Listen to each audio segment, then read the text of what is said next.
L'aéroport Toulouse-Blagnac, le partenaire des entreprises du Grand Sud-Ouest, vous présente le Club Éco d'Objectif-News.tv.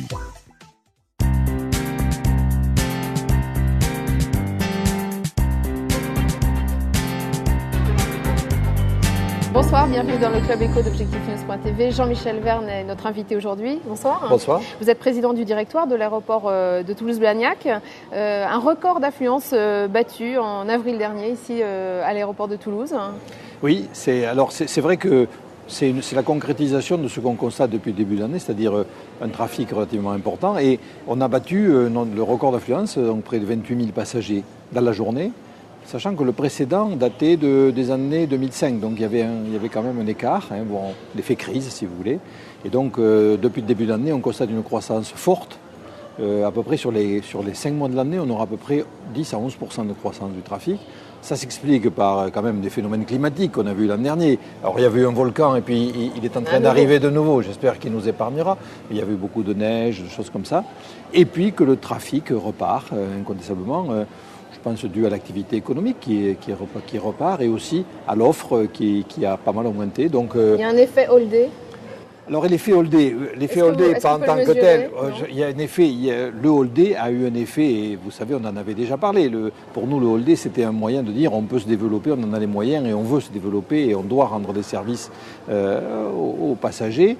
Et effectivement, ça vient puisqu'on a une offre en augmentation forte et on constate cette augmentation de trafic, ça tombe bien. La fréquentation de l'aéroport est importante, encore faut-il pouvoir y accéder et se garer. Vous inaugurez au début du mois de juin un nouveau parking qui va ouvrir dans les tout prochains jours. Voilà, le parking ouvre, le deuxième parking, un silo, 3200 places, ouvre et je crois que ça va résoudre une situation qui était un peu catastrophique pour nos clients, puisque quand on arrivait à partir du mardi matin, c'était quasiment impossible de se garer près de l'aéroport et ça gênait considérablement nos passagers, en particulier nos passagers à affaires. Donc c'était prévu, le planning a été tout à fait respecté, le parking ouvre. Il va rétablir une qualité de service vis-à-vis de nos clients, et c'est bien.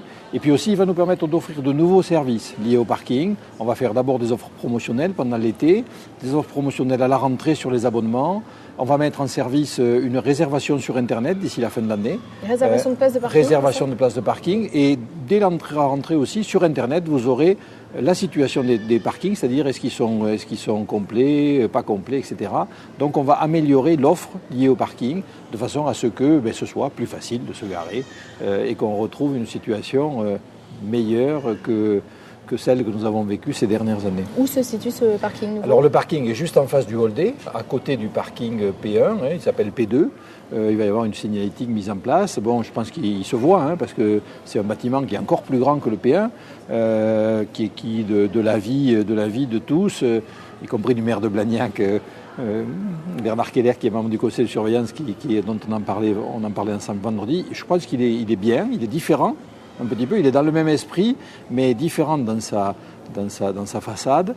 Et en tout état de cause, vous savez que c'est le parking le plus important d'Europe en structure métallique, qui a été construit, il faut le dire aussi, c'est intéressant, par des architectes SCO, des architectes parisiens, mais aussi un architecte toulousain, et puis par Castel et Fromager et le groupe Faya.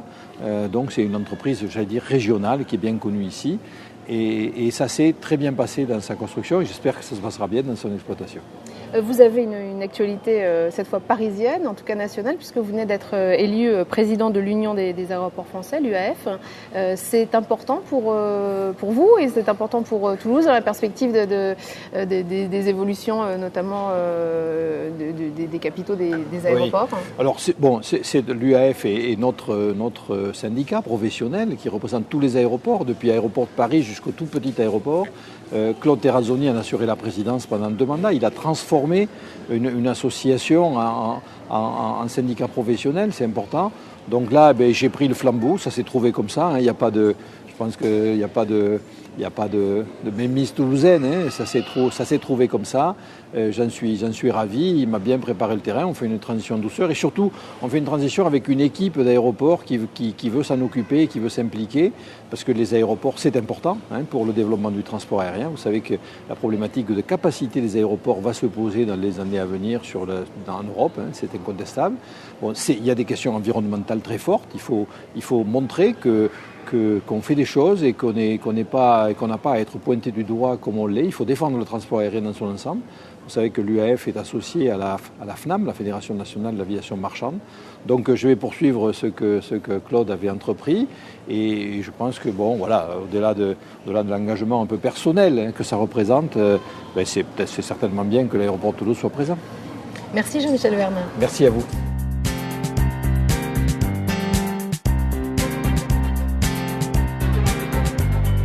L'aéroport Toulouse-Blagnac, le partenaire des entreprises du Grand Sud-Ouest, vous présente le Club Éco d'Objectif News.tv.